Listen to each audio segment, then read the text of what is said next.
G'day everyone, Alex here, and welcome to episode 182 of the Trademate Sports Betting Podcast. Today, I'm joined by Shuffle Sports Trader and Pro Bettor, Gugabe. How are you, mate? Yeah, not too bad. Ticking along.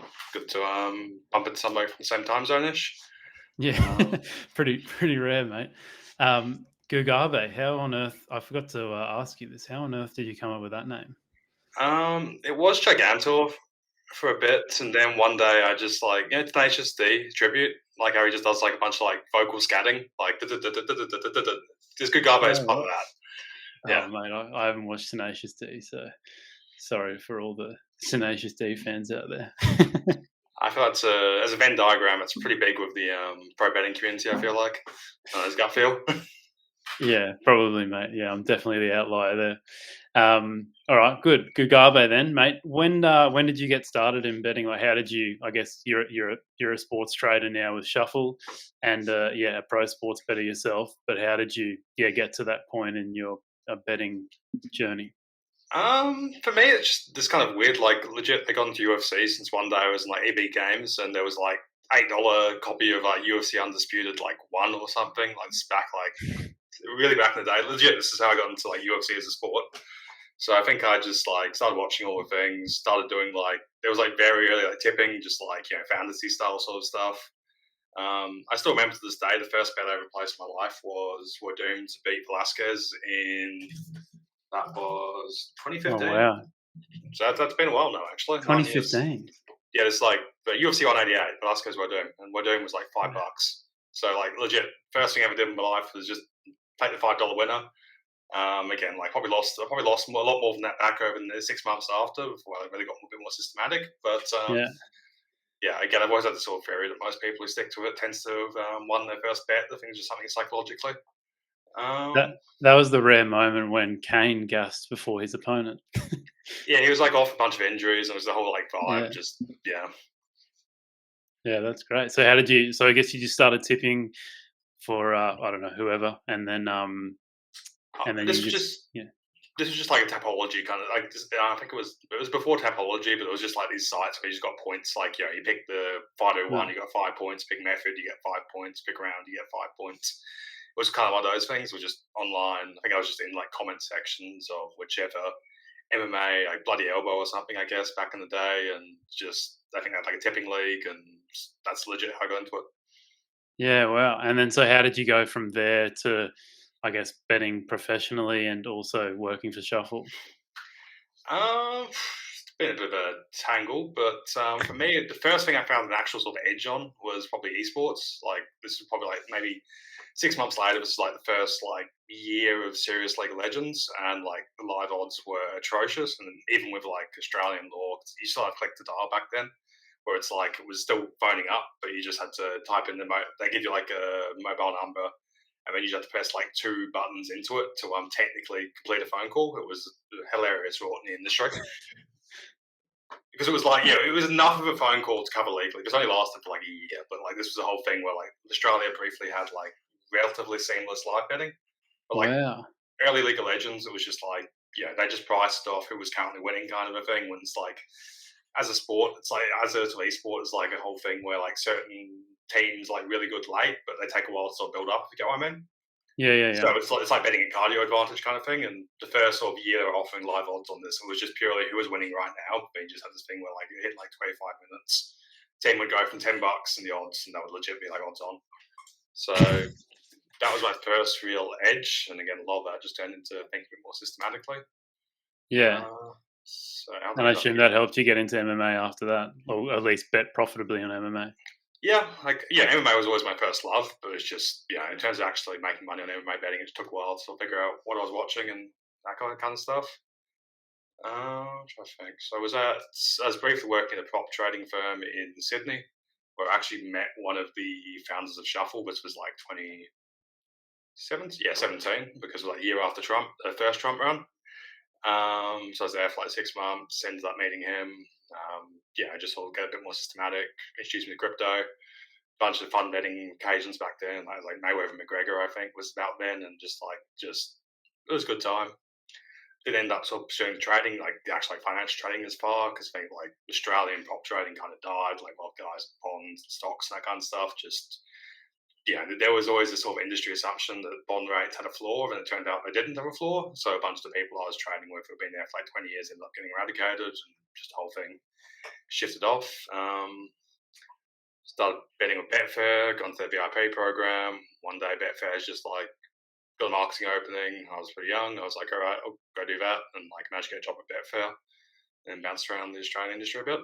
And eventually the guy who's one of the founders of the Shuffle, who would, I'd left trading, but he'd stayed in trading, moved to crypto when he's gigantic. He was just like, all right, I want to move back to betting if I can. You're in the industry. I'll give this a go. Yeah, wow. So when did you start working for Shuffle? I was kind of involved. I've been involved with them since like June 22. Since they launched, we launched like officially like January 23 as a casino, and like Yeah. sports was September-ish last year. So like, I think I was. I've been around. I've been around the entire thing, to be honest. Yeah. And are you like over the years, have you just been betting esports and MMA or other sports too? Esports is dead, honestly. Also, the Shuffle founder, he used to be one of the biggest AFL. We used to bet a lot of AFL, like profitably. Kind of a weird one because, like, again, there was this weird run in AFL where for 3 or 4 years, a bunch of guys made a lot of money with certain models.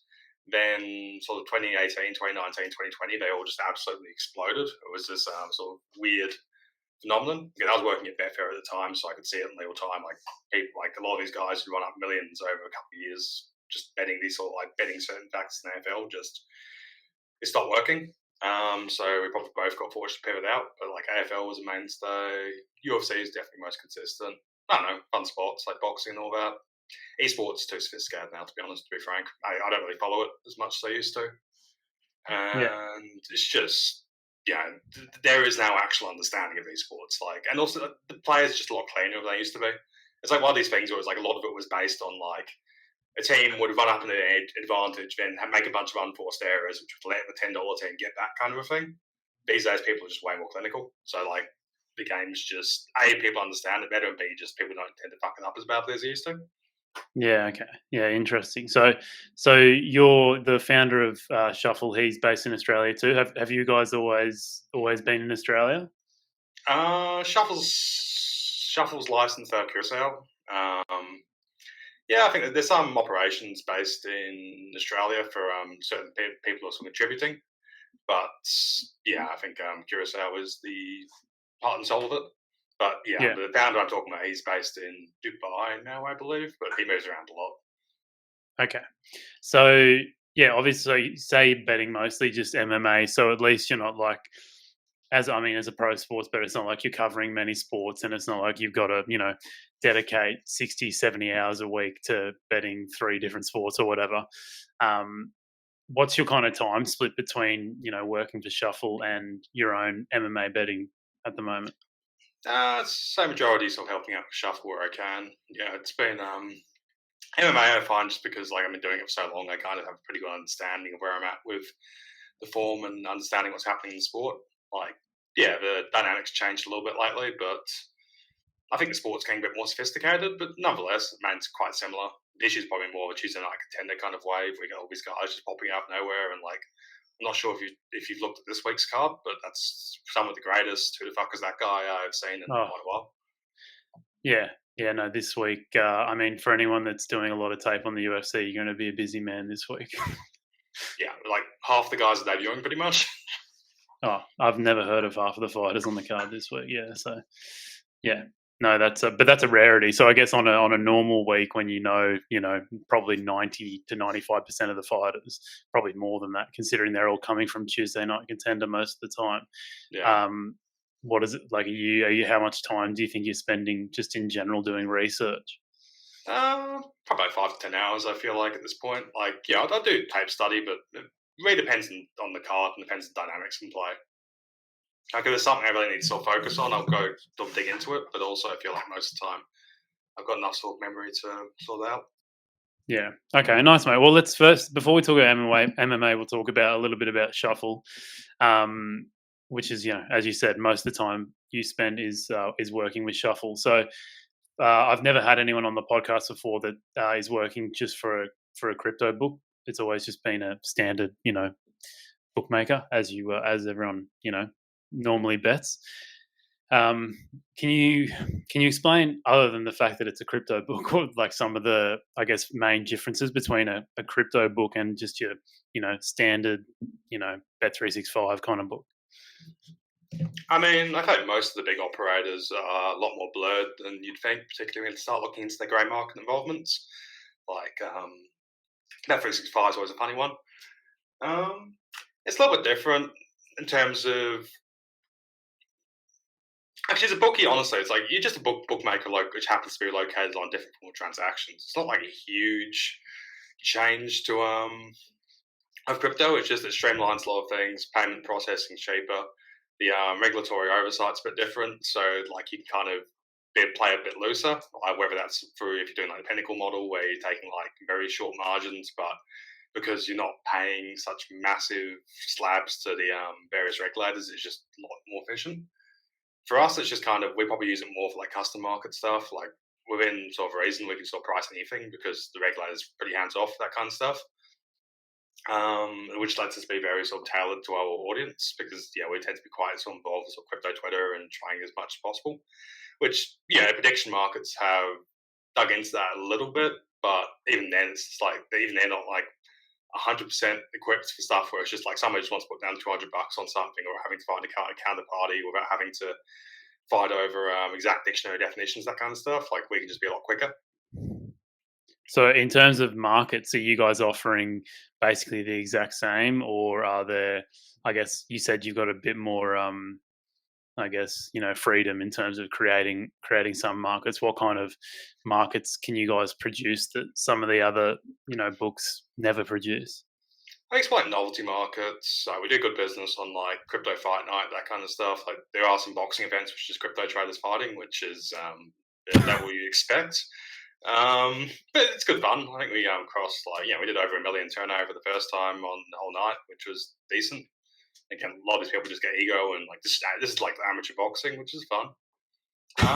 It's more sort of novelty stuff. It's not like I want to offer like a very niche UFC prop because I have this freedom. Because like you could, but you're not necessarily in the counterparties you want, kind of a thing. It's just like Yeah, the further you go into the weeds, it's like again like all these prices originating out of the crypto sphere anyway, originating out of low fee bookies anyway. So it's just like everybody's copy pasting. It's not like it's a tricky situation to go out on a limb. you gotta tell me more about these crypto fight nights. So how do you go about pricing up some? Have you seen these guys fight before, or are they just complete first timers? Some of them you get some tape. Again, when I use the word tape, it's not. Yeah, like again, the promoter probably sends us like a minute of each guy hitting pads, kind of stuff, and like it's not much to go on. Or we do the old Instagram squizzing. Again, most of the time it's like we just let the market tell us what it knows. Like we started the sort of lines will go up with $500 limits, and then legit by the end of it, we were taking like $25,000 on it without a intercept, just because like we had insufficient liquidity. Again, we're pretty good at balancing it. I'm not sure if you know who Ansem is, but like him going down was not good for the book. No, sorry, I He's, need to look into this. he's a big crypto like shitcoin trader kind of guy, and like he's huge, but he just had no cardio, so it was a bit of a shambolic display. But apart from that, and again, like because we're kind of a bit loose, we can let the fighters can bet on themselves. Again, nobody can bet against themselves, but people want to sort of use us for escrow or whatever. We've done a bunch of that. It's been good fun. Wow, this is amazing. I gotta check this. When's the next one coming out? We're not sponsoring the next one, unfortunately, but I think it's like 3 weeks, 4 weeks. Like, good people. Really? Yeah. Okay, nice. So by the time this comes out, it'll probably be 2 or 3 weeks away. So everyone keep an eye out for that. That's amazing. So the recent spike in crypto, I mean, seen through on the back of the election result. How does that?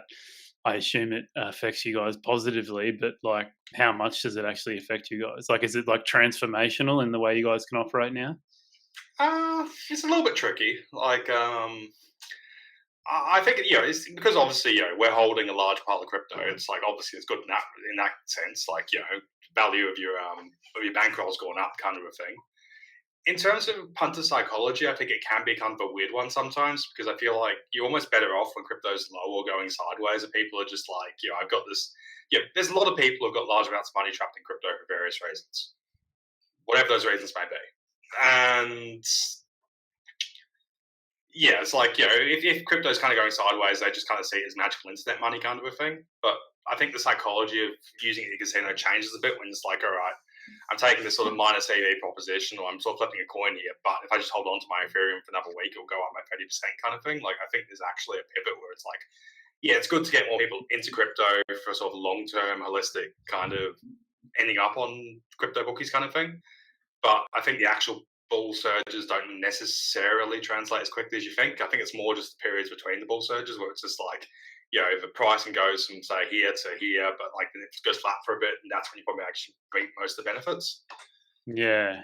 Because I guess there's probably like at least for myself, if I was using a crypto book, my OCD would be horrendous in terms of like, I've got this set staking plan. Let's just say I put, $1,000 one unit all the time, and then, massive surge in crypto. And next thing I'm like overstaking my bankroll. So like, how does that's really interesting. So do you see more action when it's kind of like steady rather than when it's like going through the roof like it is now?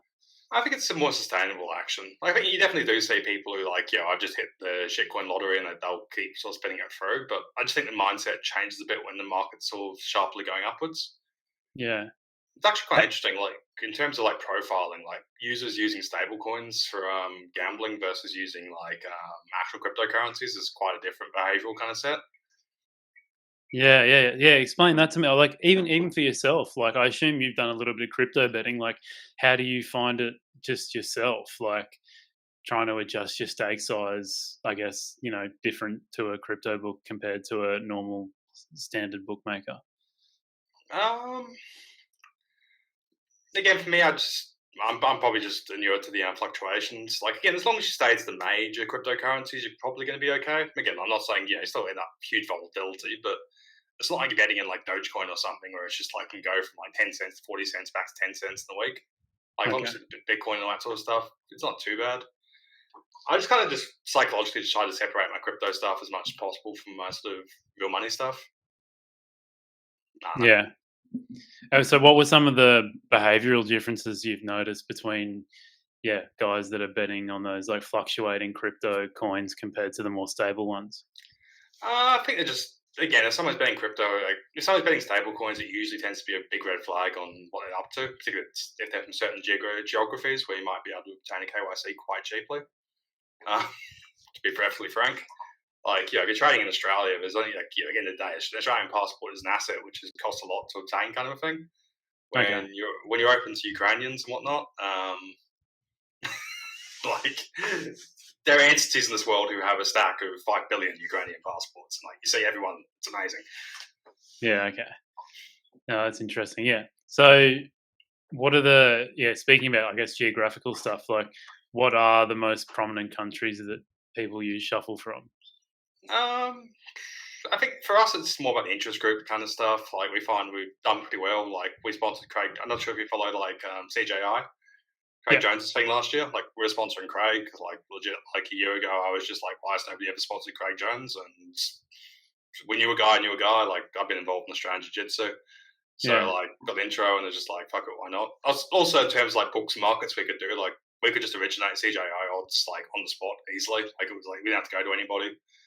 Book ended up making a small profit on the weekend, which was nice. Again, it was a bit of a favourite at first, which I think Jiu-Jitsu as a sport tends to lean towards, but not much you can do about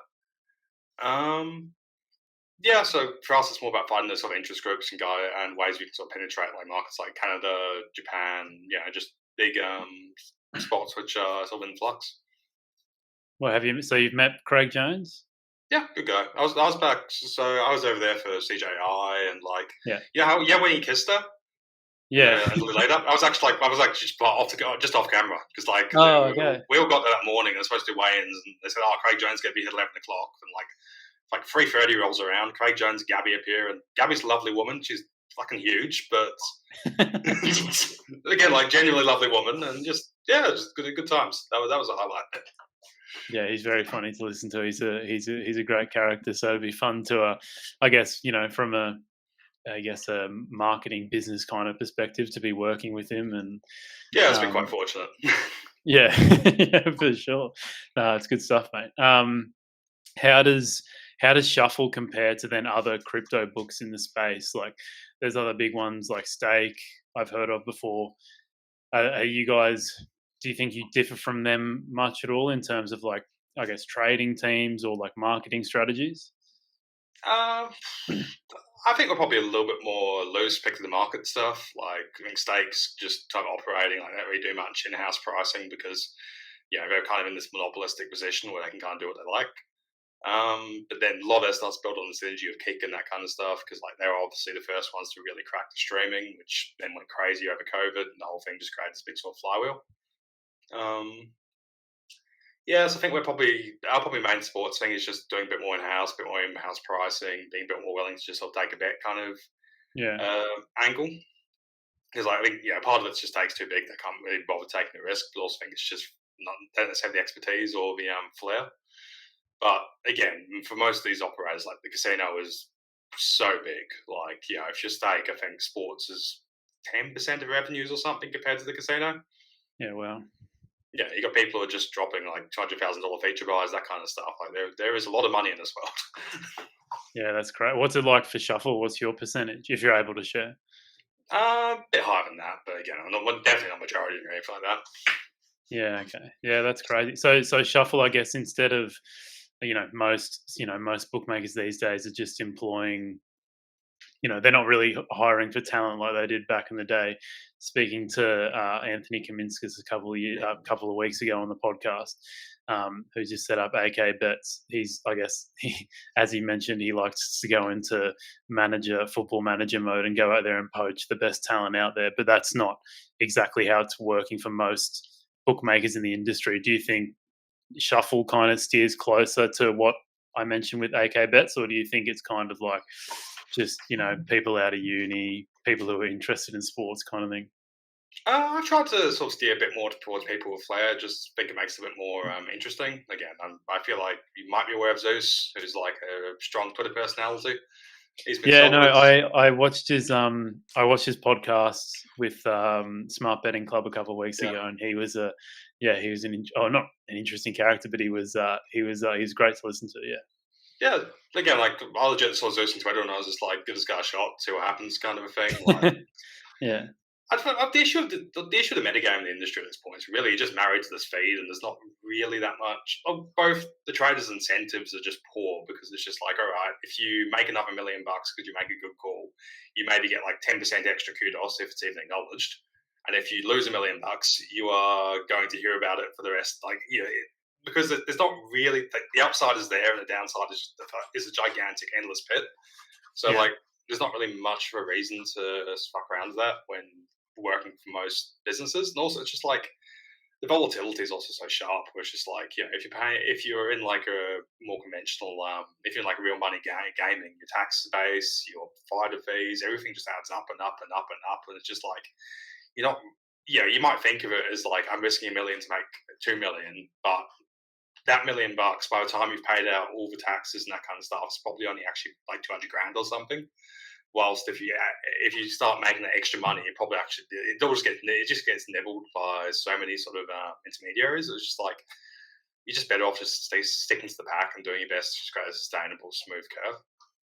yeah. Yeah, it makes sense. What markets are you trading personally? I would say markets per se for us. Again, like apart from the custom stuff, Sports? mostly it's just off fade kind of angle. Like, we're pretty confident in numbers, and then just it comes down more consumer profiling than does down to the trade themselves these days. So are you looking after? You must be looking after the MMA portion of things, though, surely. No, of course, yeah, I can shade it a little bit if I have an opinion, but Yeah. again, like I think the market numbers are pretty solid. Like even like fight day, I'd just rather stick alive in the market and just take a long term view on it. Yeah. So did the I guess the founder of Shuffle, he gives you some kind of license to be able to really stamp your foot down on some, I guess, some UFC fights or some MMA fights? Yeah, yeah. I've got the license, so just personally would rarely take it. Like if I'm taking a bet, and I was doing my own money kind of situation. Personally, Yeah. So Tapuria versus Emmett would have been an example of where you put your foot down.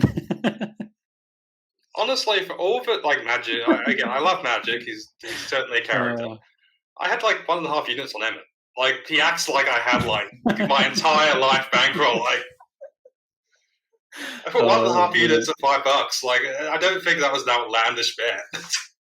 No, no, it certainly wasn't. It's just funny that that's the eternal debate between all of you. And the best part is that Tapuria Spanish, Magic Spanish, and it just became like a big thing. It's very funny. But I remember my eyes when I first saw that Tapuria was minus 400, minus 400, 500 against Emma. You're just like, what?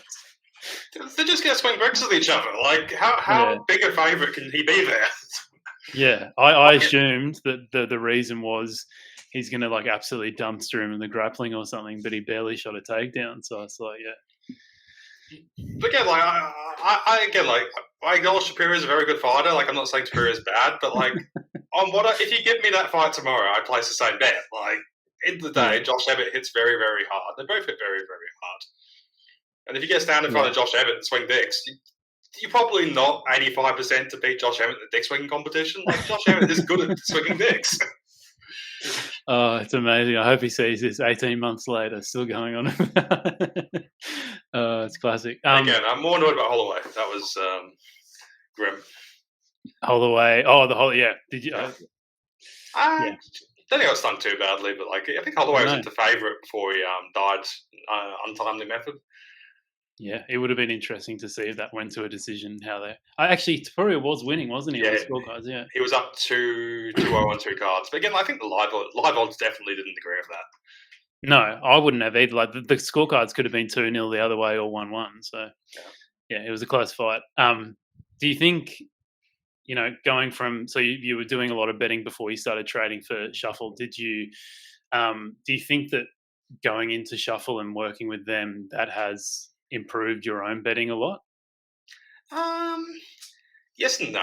If that's one of these situations where most of the sharp action that comes through is just either some form of steam chasing or it's just like people betting like let's just say good information on very low tier events, neither of which are particularly useful unless you happen to be in certain spaces.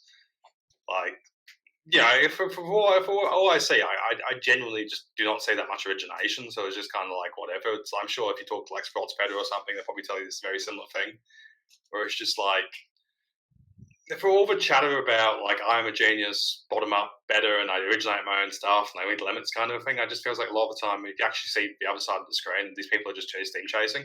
Again, maybe they are for steam. Maybe I'm confused because they're just hitting everywhere at the same time, and it's just a mirage of me assuming, but like most of it's just some guy in odds jam just going bing, bing, bing, bing, bing. I'm an odds jam. I'm a genius, and like Yeah. Okay. whatever, be an odds jam. I just personally find it kind of tiresome. Where it's just like, it's just logistics really. Like when I'm sort of my mindset around betting is like it's something where like I want to outsmart the odds kind of thing. When it's just somebody being top down, I just have no particular sympathy or interest in what they're doing. It's Yeah. just like congratulations. Yeah. So there's no because I guess people would think that you go to the other side of the counter and it's going to for sure improve your sports betting or it's going to open up your eyes to a few things you haven't seen before. Is there been anything like that, or is it more so opening up your eyes to maybe that there's not that many sharp people out there? It definitely opens my eyes more towards like why things are like they are. Kind of like I feel like I kind of have more of an understanding of like why the industry has developed this particular current niche, like just why the metagame is played out like it does, because you understand the limitations and like you understand the difficulties that sort of come between like the sports bet or something just saying I'm going to take all comers and like how it's actually kind of like yeah between the amount of arbors and sort of multi-accounters, that kind of stuff, it's hard to be fair because you just find a situation like, if there's a universe where like everybody originated their own stuff and everybody was guaranteed 20 bet one account, that kind of stuff, I think like the way it would play out would be quite different, even in regulated spaces. Yeah, sorry, I am still here. It's all good.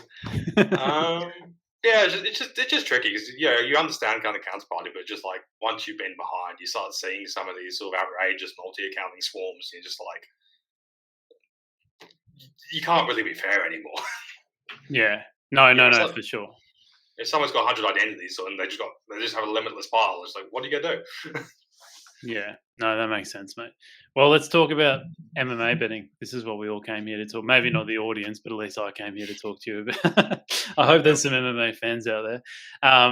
What's you said before you do about 5-10 hours of research a week. I think a lot of guys would, at least originators in the space, would probably do a little bit more than that. At least when I was like getting right into it from the start of,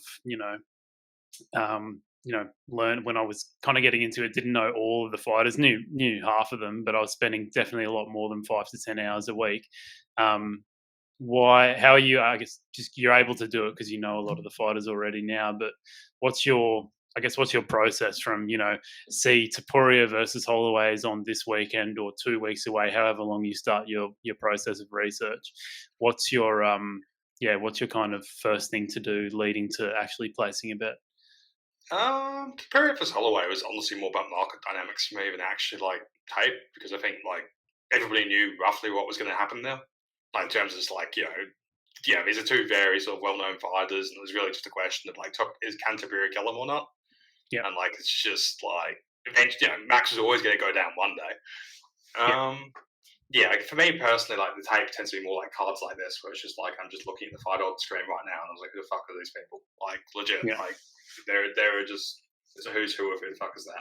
Like this is the week I tend to actually do more sort of focused tape. Most pay-per-views like will be more just stuff like checking out no particular dynamics, like takedown defense or leg kick defense, or just sort of stuff where I need to have a more like concentrated, focused look at certain aspects. I just think like most of MMA tapes, like I know some people spend like 80 hours a week taping, but I just feel like MMA fighters, the sample sizes are so small as careers. Like again, even like active fighters, you're getting like 3 fights a year if you're lucky, and like they're getting how many times between. Every fighter has like 1 or 2 insane outlier performances where they'll just randomly decide that they're just A plus at some area they've sucked out for the rest of their career twice, and then what are you gonna do for the rest of the if you're gonna be super tape driven, what are you gonna do with that? Or like Yeah. the amount of time fighters just come in and they clearly are just not their best. Like people do it for getting UFC health insurance, that kind of stuff. It's just so volatile. I'd rather just sort of focus more on like the shape of people's games and just sort of focus more on stuff like minute winning and just like who's really got kind of more of a tendency driven thing, I guess. Well, so there will be weeks where you just basically don't do any tape at all, and you're just like, I know fighter X, I know fighter Y, and that's it, really.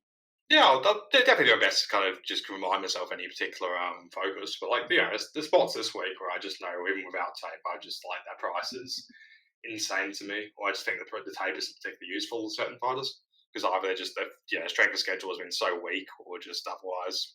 Yeah.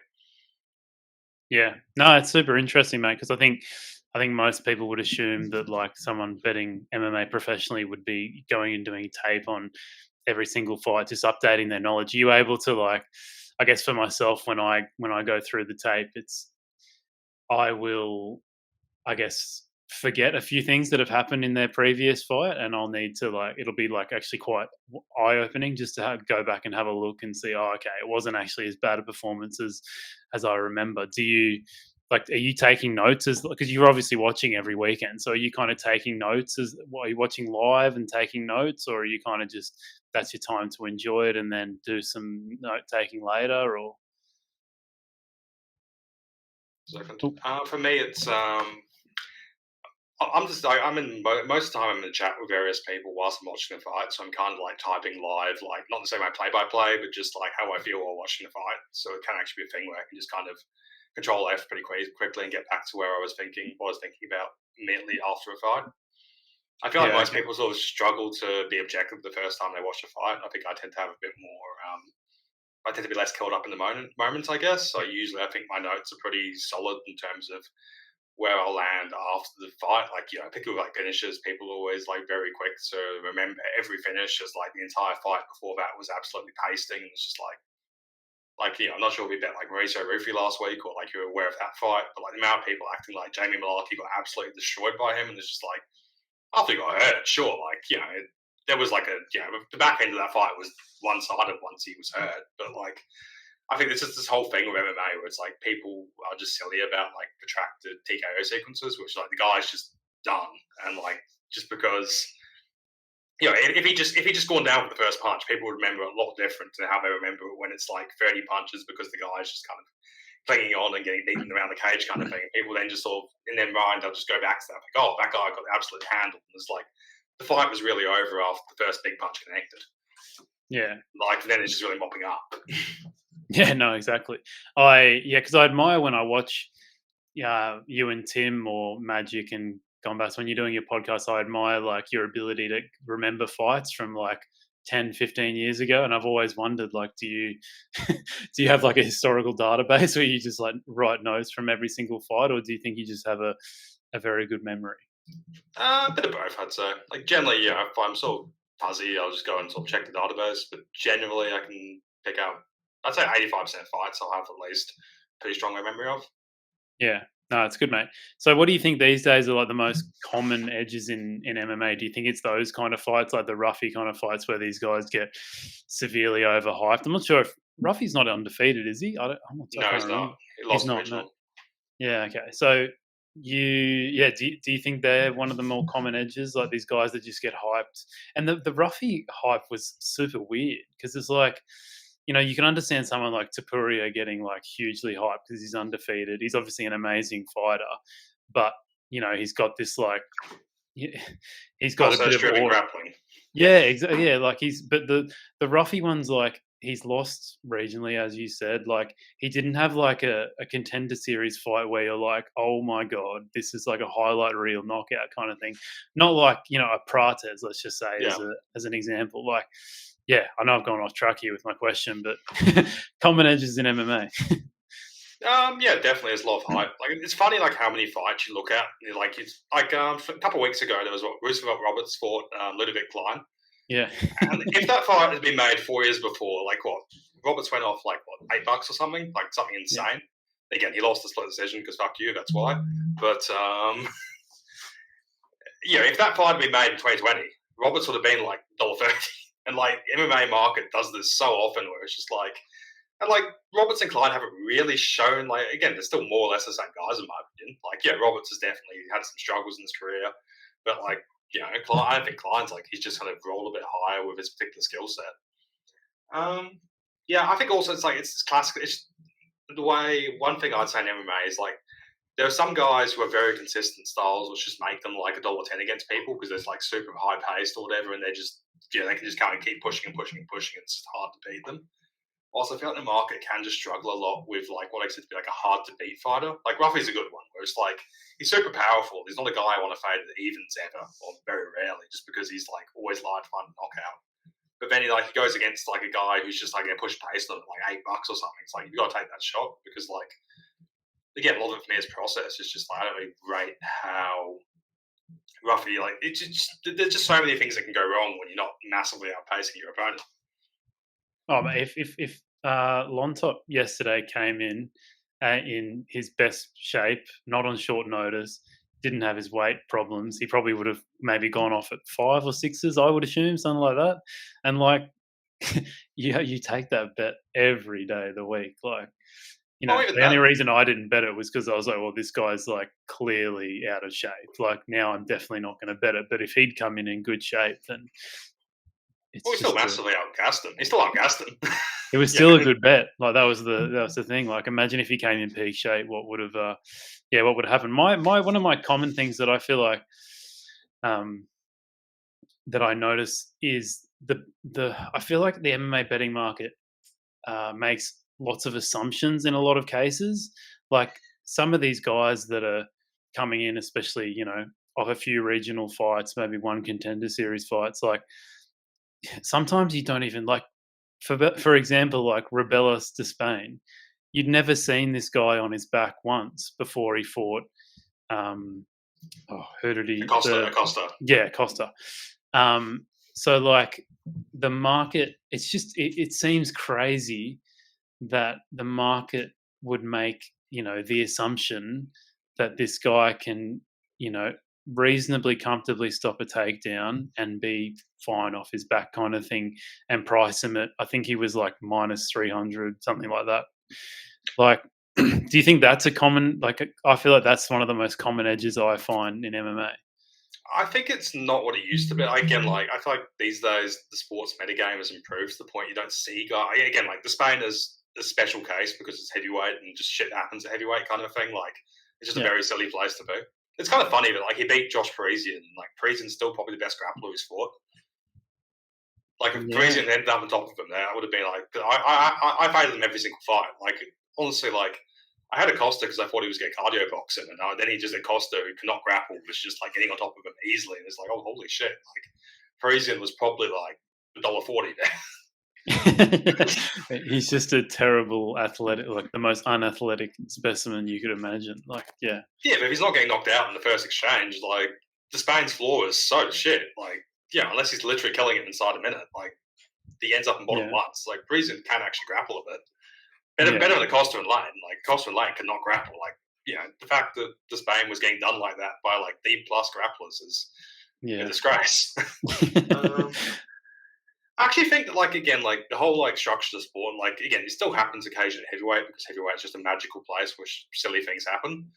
But I think like fighters are working more and more to like more of a formula. Like I think even like lower level, like more regional ones, you tend to see more like takedown awareness. People know how to go to the cage. People know how to build up. Like again, they're still bad grapplers. Don't get me wrong, but I feel like compared to what it used to be like 5-6 years ago with some of these guys, where it was just like you had like lightweights and stuff who could just not grapple. Like these days, it just feels like those guys aren't making UFC anymore. It just feels like it's now just like takedown defense training, get up training has now become like orthodox enough that everybody can kind of do it. It's like you're just not seeing the same grapple fuck. Like even like look at UFC rankings, like most divisions only have like one or two real grappling specialists, like compared to what it used to be.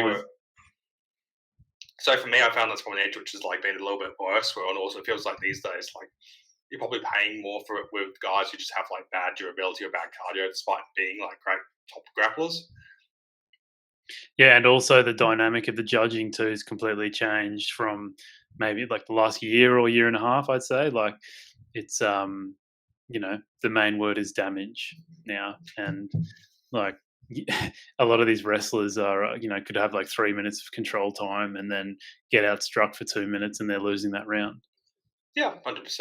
And also, like, recency has always just been so big. Like, damage is such a nebulous concept. Like, I think it's always annoyed me with UFC is, like, if I cut you at the end, like, remember Joanna versus Zhang the first time? Yeah. I had a very large bet on Joanna, but, like, Joanna's head blows up off a strike in the last 20 seconds of her best round in the fight. And then I'm pretty sure that the judges scored round 4 and round 5 for Zhang based off that. Like, the head was detaching itself. Yeah.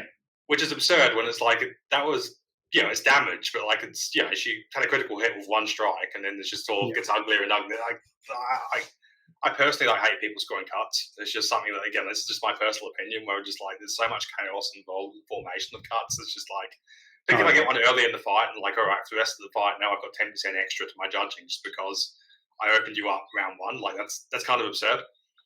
Yeah, that's what I remember. Dominic Cruz going on about that with DDP and Strickland in one of the first fights of the year, and saying how Strickland's lost. Strickland had the cut, right? Yeah, he's like, Strickland's losing all these rounds because he's taking the most damage. It's like, what? What are you talking about? He took damage at one point, but he shouldn't have to keep paying for it every single time. Then this defeats the whole purpose of scoring round by round. Yeah, no, I understand what you mean, mate. I've heard some people who have modelled MMA. Have you ever dabbled in that at all or met people who do it? I've definitely had conversations with people. I think you've generally been like the sort of stuff they tend to value tends to be like age related, height related, just sort of very basic stuff. And I think it's made decent money sometimes.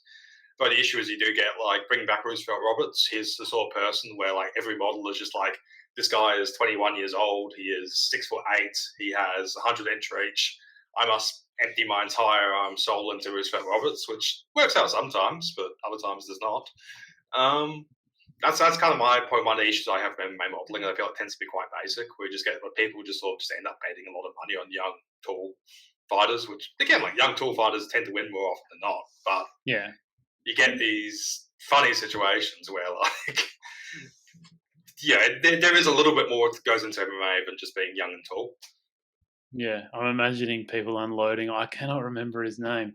He got knocked out by Steve Garcia and Gabriel Benitez. That Marshante?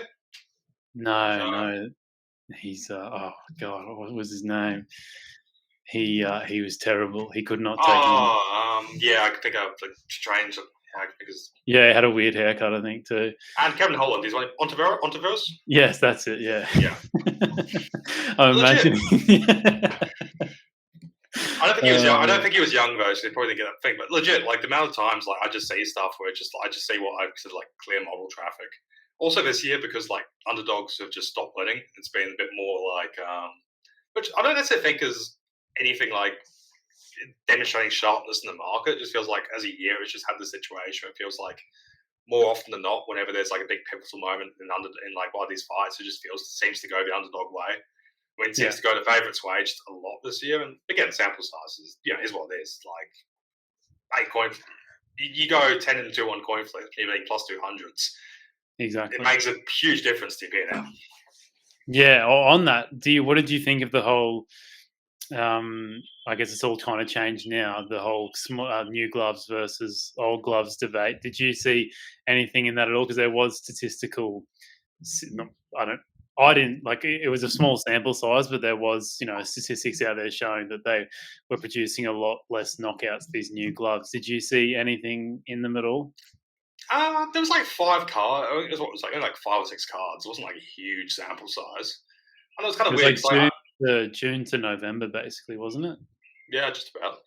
Yeah. Like, I don't know, because I went kind of through it and I was like, I was looking at like the last like 20 near finishes because most of those cards there was like 1 or 2 spots where it was like almost a knockout, and it didn't really feel super different. In fact, I think if anything's changed, I think referees seem to be a bit more let and bleed kind. Like I think the refereeing's probably changed more than the gloves themselves. Yeah. Because you just had a bunch of spots where like somebody's been super hurt, and also like some of them were just spots where like somebody just did something very dumb and let them back into the fight. Like O'Day Osborne lately, what's the name? Royval against Tyra. There's just a bunch of spots where like somebody probably could have got knocked out if he just pushed a little bit harder and decided to go for a submission or something. Where it's like, maybe you can argue, but if the old gloves they would have hit them 2% harder, and that would have been enough to knock them out instead of knocking them down. Like again, like maybe that would have happened, but it just felt like it was just a run where just a bunch of people just made very silly decisions after hurting people, which isn't necessarily a glove thing. Yeah, I agree. I didn't really see. It wasn't like week after week where you'd see someone cop like a huge overhand or whatever, and you'd be like, "Oh my god, why has he not gone down?" kind of thing. Like it's even last week's Apex card with Prates and stuff. Like there were a lot of knockouts on that card, and I looked at it and thought, I don't think there's really much going on here. It seems, I would lean towards a bit of an overreaction in terms of going back to the old gloves, but yeah. Also, just like the last couple of weeks, there was just like an uptick in guys going for submissions off people being knocked down, kind of a thing. So if you were using purely like knockouts, you weren't really getting an accurate picture. Because like spots like Blackshear, like Blackshear week before last, like that was essentially a knockout. Yeah. Zalav week before that, like there was just a bunch in a row where it was just like guys were going for submissions off absolutely hurting their opponent, which just like to me this is just MMA betting complaint for me is that personally I wish that like ground and pound TKOs count as submission and club sales count as TKO, because the worst like part of the sport where it's like I bet somebody because I'm like this guy has a gigantic grappling edge and he just gets on top of crucifix and just TKOs him, and it's just. Do you not think the market would adjust to that though, and it would be a lot more like, I don't know, trying to think of a good, like Bo Nickel and Paul Craig on the weekend. Don't you think that like I can't remember, he was more favoured to win by knockout, right? Yeah. Yeah, so I think would you have not have thought that that price would have gotten, you know, like you would have kind of lost that submission edge, I guess, in a way, if they, I don't know, if it was just finish on the ground, kind of like I just wonder how much like maybe you would gain an edge, but also feel like you would maybe lose it. It's hard to know, I guess, but I'm not saying it's from an edge point of view. I just something I personally hate. It was just like yeah, amount of fights where it's just like I got knocked out, and the guy gets knocked down, and rear naked choked whilst completely gone. And it's just like yeah, there's 8 unit swing for no reason kind of a thing. Versus yeah, I know, like grappling, where it's like I used to bet a lot of Shevchenko by submission, and the amount of time she would absolutely be mauling somebody, and then it's like she's deciding between should I go for the armbar or should I ground and pound them? It's just like please no. yeah. Yeah, no, I know what you mean. Your background in MMA yourself, or is it just pure grappling you've been doing? I've done a little bit of MMA training, but yeah, 99% grappling. My view of MMA is if you're not trying to be a professional, don't take head strikes for any reason. That's just Yeah, my it's a words to good live idea. by. Do you think it's helped you at all with your betting, or do you think it's kind of like anyone can find an edge in MMA as long as they put in the time and effort? I think having first-hand experience, particularly like as a bigger guy, you tend to like the style you tend to gravitate towards tends to be quite similar to the MMA style because it's just very much like it's what Glover Texer is trying to doing. We just like stay on top, play very good fundamental stuff, while guys who are a lot smaller might gravitate more towards insane jiu-jitsu specific wizardry, which again works for them, but you never get to see it in the cage. Um, yeah, I think it's good to have some first-hand awareness. Just also just use pickups like stuff culturally, just to get a feel for what's happening. But yeah, I don't think it's a requirement by any means. Just I don't know. Again, my base for understanding UFC was always like video games, to be honest, originally. So like that was kind of what I built my comprehension of. Yeah, 'cause I think for most, at least for myself, I feel like you can pick up the striking pretty easily just because it's a lot more interesting to watch and there's not as much nuance as I would imagine in grappling. So I would assume coming in with like a grappling background, like it's taken me a while to like get up to pace, and I'm still nowhere near where I'd have to be in terms like your level, of course. But I assume it's probably more advantageous to come in with a lot of grappling knowledge as opposed to kickboxing or boxing. I think it's a little bit weird because like grappling, because like UFC fights quite short. You only tend to get so many grappling exchanges, so it's just like Yeah, having that really deep knowledge is probably like like if I understand the boxing really well, I'm going to get like 50 boxing exchanges in the fight, and each one's like we get box once, get box twice. You know what I mean? While grappling is like so much, of it's just based on what positions you land in, that kind of stuff. Like it's just even like a really grappling heavy fight, you're just not getting that many sort of independent entries unless so probably more about like understanding the difference between what I call like aggressive purple belt maneuvers, where it's like you get some guys who just have this jiu-jitsu which works very well against people who are worse than them, but then actually like good at jiu-jitsu kind of thing. yeah, But like that kind of stuff, I guess you have to understand firsthand. But most grappling, I think, is fairly, just pick a better wrestler. And usually, better wrestler is not too complicated yeah. the thing, unless you're Tim or something, because obviously he's got his levels of comprehension. um, what do you think of the market these days? Do you think it is getting sharper year by year, or do you think that it's really not changed much recently?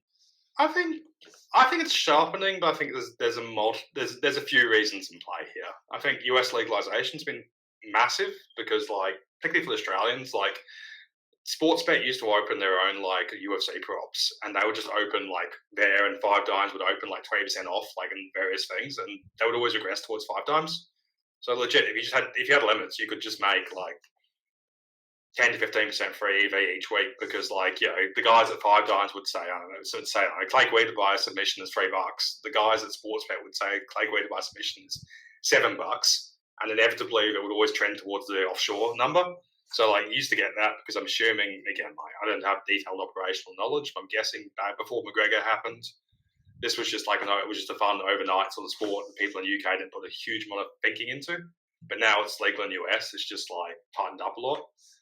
I also think like fighters themselves are just getting a lot better. They're just a lot better and a lot less flawed than they used to be. You just don't get as many spots like the Spartan where like somebody just cannot grapple. That used to be a thing where like 5, 6 years ago, like every couple of weeks there would just be a spot where a guy would be like $4 and turn out to be $1.10. And like they still do happen. Like again, I'm not saying it's gone, but like I think these days even the guys from really like niche regional areas that just actually train takedown defense. Like, I don't do MMA anymore, but like when I'm in the gym, I see like guys in Australia, like in okay, average sort of suburban gyms, training wall walking, training get ups. Like they actually have like, the sort of a lot of this knowledge which used to only really exist in the top gyms is now sort of filtered down even to the point where like random regional Melbourne, Queensland gyms are Yeah. trying to do the right thing. Like, it's like if tennis was a thing where it's like 10 years ago on UFC, you'd have guys who didn't have a forehand. They would have no forehand or, tape of their forehand. Well, at least now, like, everybody has at least attempted the forehand. Like, not everybody has a great forehand, but they've at least, like, done 2 or 3 sessions on the forehand. Like, it's better than it used to be. Oh, that's an amazing comparison. Um, Obviously, the money lines are the sharpest kind of markets out there due to the limits. Are you betting those? Like how like on average, when are you kind of entering the market on a money line? Are you waiting until day of, or is it a week out, or even longer than that? so, 1 second. I generally can't enter till a week off just for size reasons. My sweet spot tends to be like 2 or 3 days out. I find I don't like going too early because you never know weigh-ins, that kind of stuff, and there's enough cancellations and like enough times you just learn that the weird price movement, like there was a reason that weird price movement was there when the weigh-ins or something. Yeah. I think UFC closes fairly tight, but like still moves around a fair bit. Like there's a few people who do some tips and they can just sort of move the market 10% by themselves. So I think since it's been more turbulent this year, it's been a bit different. I feel like this year you're seeing a lot more just random, just like massive favourite enthusiasm compared to what it used to be. Yeah, for sure. And I noticed on day of the fights, I'll wake up Sunday morning for us, and there's been some huge moves overnight, just on the day of, which I feel like didn't happen as much a couple of years ago. And also, as you said, those huge moves are normally like favorites going from $1.20 into like $1.10, kind of like crazy stuff like that. Yeah, it feels like, again, favourites have been running hot this year, so it just feels like there's probably someone in his syndicate somewhere who's just like, I'm a genius, I'd be winning my favourites at a 80% clip. I just need to keep slamming this edge kind of thing. And it's like, it is possible it's an edge. I'm not saying I'm correct, but yeah, I feel like having watched these fights a lot of the time, it just feels like we've had a year where it just feels like the sort of favourite side has just done a bit better than it usually does. Like spots like Rufy, where it's just like, nobody's telling me Rufy was minus 800 there. No, like legit. Like, I'm not saying you got robbed. Like, I'm not saying you robbed the guy, but like minus 300 if you're lucky. Yeah, exactly. It just feels like it's been a year where you're just seeing a ton of those spots, and maybe the market's getting more efficient. That's why, but also just sample size isn't that big. Yeah, no, for sure. And analysis of your bets, are you basically just watching the fight and going, like you just said, there's no way Rufy was minus 700 yesterday, or are you going off CLV? A bit of both. Like, what I find, like early week CLV is something I care more about. Like, if something opens at like plus 400 and goes to plus 150, that's probably because it was like wrong. Whilst I feel like game day is a lot more about like there's like 5 or 6 people who move the markets in this sort of space, and like I respect some of them. There's also magic, but it's kind of a weird situation because, like, I know when like Gombas or something is taking a shot at something because I know roughly what he likes to bet and I know what that movement looks like. Obviously, on the other hand, you get like the Darren Minner kind of movement where you're just like, oh, for fuck's sake, please do not do that. Yeah, but that does happen every so often. That's a different kind of movement. That's movement. Yeah. I don't know. For me, it's a combination. Like, I think CLVs, as long as you're not getting absolutely hammered or just like you still feel like you're getting the wrong side of like confidential information, I don't think it's as key in MMA as it is in some other sports because it's a lot more like opinion driven. Yeah. Like, it's clearly not as important as like the NFL or English Premier League, these kind of massive leagues. Or like, just somewhere this weekend, like I'll probably take a shot on Gabriel Fernandez, and like that looks like it's doing the old like Conquang's gone from it's gone from like minus 500 to minus like 800 in the last like 24 hours, and then again, could be wrong there. I haven't actually pulled the trigger yet, but like if at the end of the week I decided to enter at plus 500 and it went to plus 900 because the favourite guys decided to all get in the circle and jerk over it, I'm just like, all right, I've lost CLV, but I'm probably doing okay kind of situation. Yeah, I know what you mean. Yeah. Three quick questions to finish up, mate. Most enjoyable MMA win or MMA betting win? Trinaldo versus Herbert. I was big on Trinaldo and I was big on Trinaldo. I had a bunch of arguments on Twitter and just that shot it's such a nice knockout. Oh, that's hilarious! And that was the one where Dan Hardy abused. Yeah. The stoppage was awful, but the shot he knocked again. I'm not rooting for the 5 seconds of punishment. It's the actual knockdown was one of my favorite knockdowns of all time. That's amazing. Yeah, he lost his job over that. Worst MMA bad. I mean, obviously you lose all the time or regularly, but what was one that was how on earth did I just lose that? I feel like at this point I've just I just process these things very quickly. I just don't. Really There's got to be one that sticks out. I'm similar to you, but I've had a few this year. Like for example, Gaethje Holloway. I had 5 rounds to go 5 rounds. That's an absolute kick in the dick. And then also a little less, but Chepe Mariscal by KO against Damon Jackson was just that was brutal. That was just the worst thing ever. Because it went on 3 times. It went on for 3 rounds too. It wasn't like it was one moment or that he didn't get it. It was just 15 minutes of hell to watch.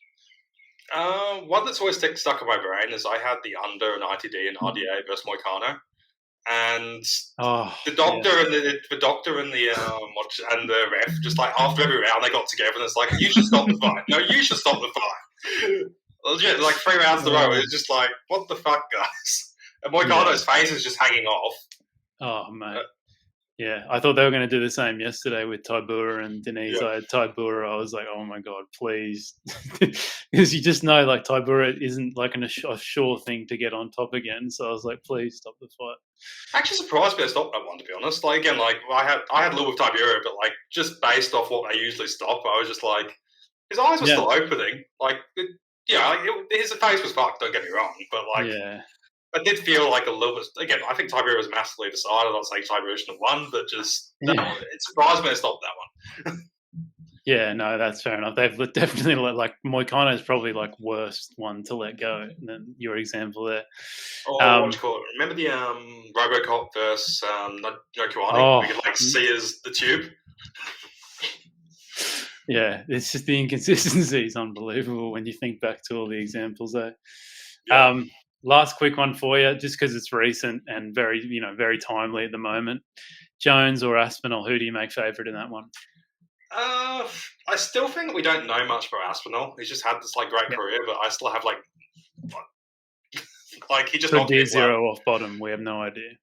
If Jones ever got on top, I think he wins. But I think Jones looked pretty bad yesterday in a lot of ways. His top game was still the best in the sport's history. There was nobody you would want to have. Yeah, there's nobody on top just compares to that. But I think he's looking slow. I think his boxing defense has always been very reliant on him just being able to take unlimited shots. And I would probably slightly favour Aspinall personally. True outcome. Either Aspinall kills him inside a minute, or Jones just gets on top once and just embarrasses him. But I don't like Jones's boxing defense at this point in his career. And Miocic was not moving fast and was still landing pretty well. Yeah, no, I agree, mate. I think he's so fast, Aspinall, and if he stands for, he can stand for a couple of minutes and it can be all over, like you said. And if Jones was a little bit faster with his movement and be able to get in tight and get people down, even Stipe, he got him down once yesterday with a nice trip, but outside of that, he couldn't really get that close to him with his movement, and that's Stipe. Yeah, and also it was a nice trip, but when I think Jones can't really. I think Jones's knees are gone. There's something not right about how Jones is moving these days. No, I agree. Yeah. All right, awesome, mate. That was lots of fun talking lots about MMA there, and also your work with Shuffle. Where can people find you, and if you've got any anything you need to promote, any projects coming up that you want people to get involved with, or anything like that, let us know. Nothing too major. Just Gugabe on Twitter. Tick along. I do my weekly MMA thoughts, I guess. Not sure if you read them, but tends to be fairly popular. I just give a tweet or two on every fight. Just it's not tips per se, but I think it tends to be succinct if you're watching the fights or whatever. You just want some understanding of like what I'm looking at and how I see it. I think usually it's at least entertaining. Yeah. Yeah, but otherwise, I occasionally do a podcast with Technical Tim, but we're very consistent because time zones. Yeah. And yeah, Tim's always a guy who always messages me at 4 a.m. being like, "You ready to go in an hour?" And as I wake up, and I'm like, I love the guy, but still, the amount of times I have.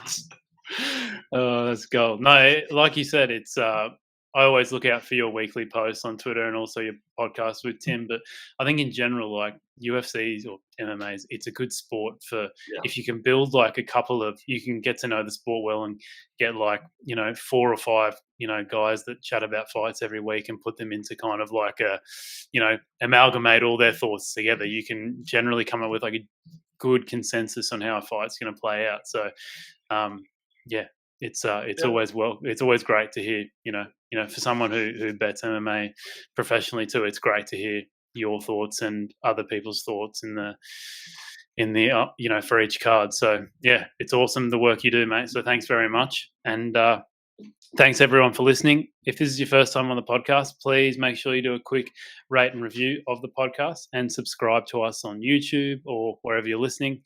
And if you're looking to implement some of the strategies we talked about today, more so the value betting ones, even though we don't have MMA on the software, there's lots of other sports you can try out with Trademate Sports. Thanks for coming on, Gugabe. Gotcha. Thanks, man.